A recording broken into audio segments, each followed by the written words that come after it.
Assalamualaikum warahmatullahi wabarakatuh. Saya Rahim Hidayah Hidayah dari Bahasa Melayu akan membentangkan portfolio keuangan dalam saya. Berikut kita isikan dokumen yang akan saya bentangkan. Okey. Kemudian simpanan didefinisikan sebagai apa-apa yang disimpan seperti wang, makanan dan lain-lain untuk kegunaan masa hadapan.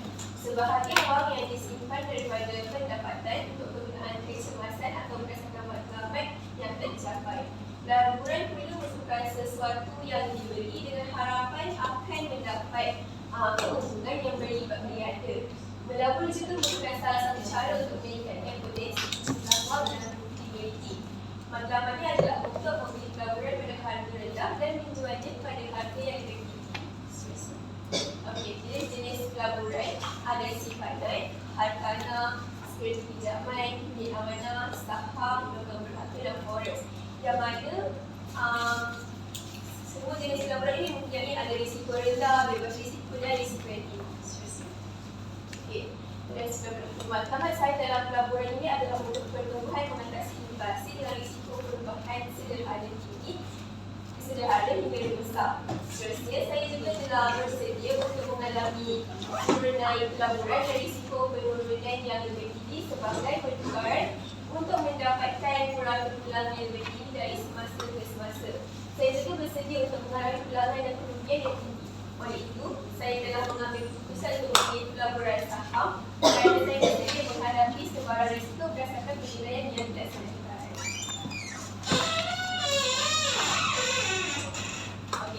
Sebelum saya memilih syarikat saham, saya telah mencari dahulu top 10 saham asal syariah pada bulan September.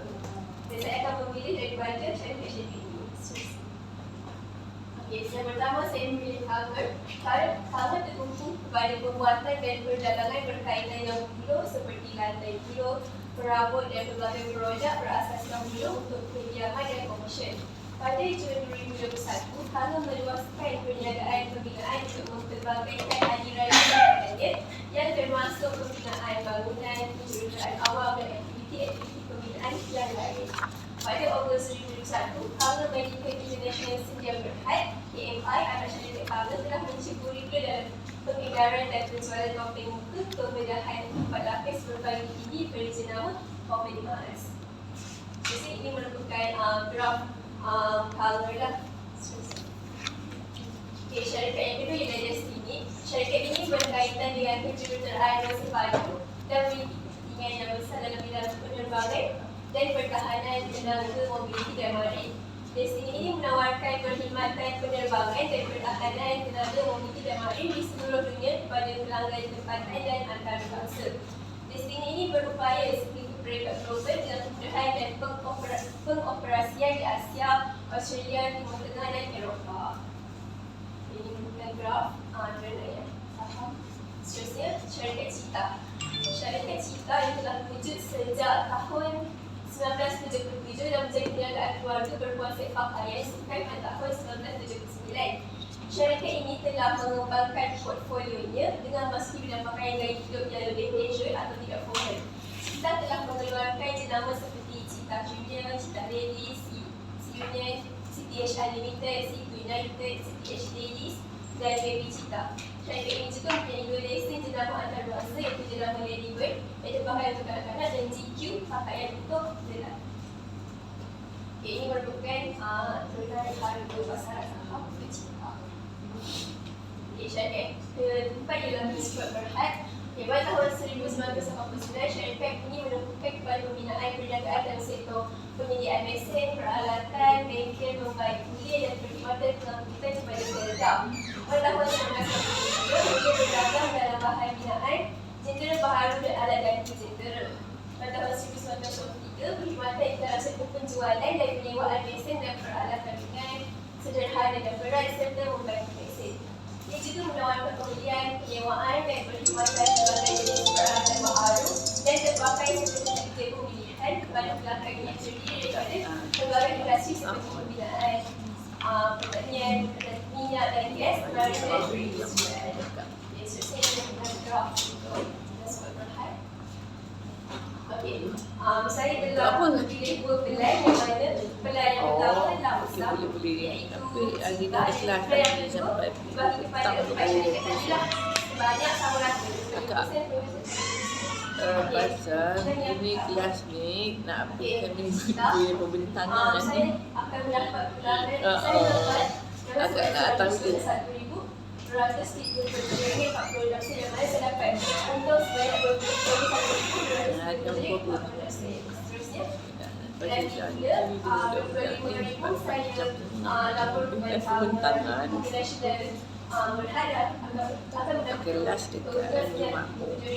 Tapi kan yang salinan pengesahan itu ada dekat lokasi job saya dia dah pilih. Kalau nak cepat, tanya makmum.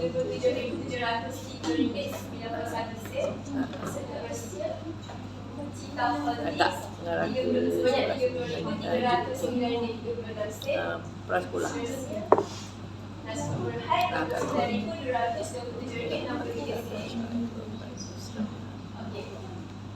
Ini merupakan pelan B keseluruhannya di mana Tangga International Berhad dapat jumlah sebanyak RM37,402.60. Destiny Berhad sebanyak RM37,703.91. Cita Holland Berhad RM50,309.36. Nasrul Berhad RM99,227.63. Yang mana jumlah pulangan dalam pelan B ini sebanyak RM154,643.59. Okey, ini merupakan perbincangan untuk pelan A dan pelan B. Yang mana pelan A, modal pelaburan pelan A dan pelan B sama RM100,000. Tapi bentuk pelaburannya pelan A lamsam dan pelan B split. Trend graf harta pasaran harian ada meningkat dan menurun. Seterusnya, trend graf harta pasaran bulanan meningkat. Kadar pelanggan wang pelan A RM121,237.46. Manakala pelan B RM154,647.50. Jadi jumlah keuntungan bersih bagi pelan A 1.51 kali ganda daripada modal dan pelan B 1.55 kali ganda daripada pelanggan modal.